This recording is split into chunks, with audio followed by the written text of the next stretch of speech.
বঙাইগাঁও সমষ্টিৰ প্ৰত্যেকজন ভোটাৰক ধন্যবাদ জনাইছোঁ। আজি আমাৰ বঙাইগাঁও সমষ্টিৰ উৎফুল্লিত মোৰ ভোটাৰসকল, মোৰ পৰম মিত্ৰসকল, বন্ধু বান্ধৱী, মোৰ পুত্ৰসম পুত্ৰীসম সকলোৱে আজি আনন্দ কৰিছে।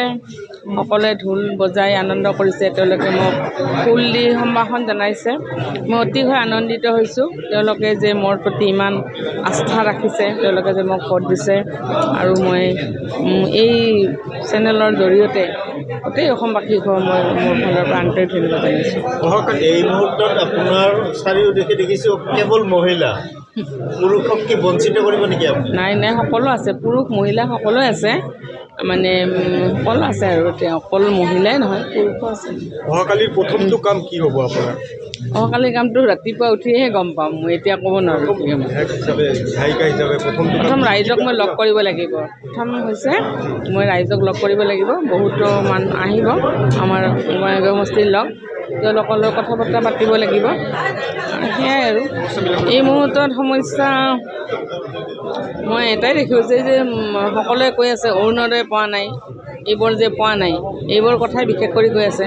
আগন্তুক দিনত আমাৰ যিবিলাক আঁচনি আছে সেইবিলাক মানে ৰূপায়ণ কৰাৰ ক্ষেত্ৰত সহায় কৰিম ৰাইজৰ ওচৰত। প্ৰধানমন্ত্ৰীগৰাকীয়ে কৈ থাকে যে মহিলাসকল আগবাঢ়ি আহিব লাগে ৰাজনীতিৰ ক্ষেত্ৰত।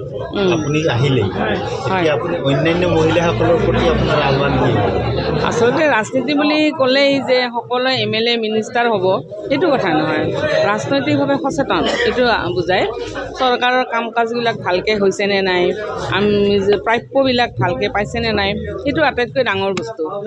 MLA আৰু MLA হওক, বিধায়ক হওক, একে দুটা অৰ্থ, MP হওক, যিয়ে নহওক, এইবোৰ কথাই হৈছে ৰাজনৈতিকভাৱে সচেতন।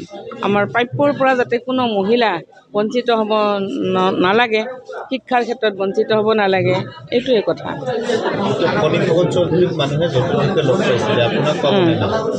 পাব পাব কেনেকৈ পাব? চাহৰ দোকানত পাব বা চাহৰ দোকানত নাপাব পাৰে, মই বেছি চাহ নাখাওঁতো, চাহৰ দোকান নাপাব পাৰে, এনেই পাব, মোৰ ঘৰতে পাব বিশেষকৈ। সেয়াই আৰু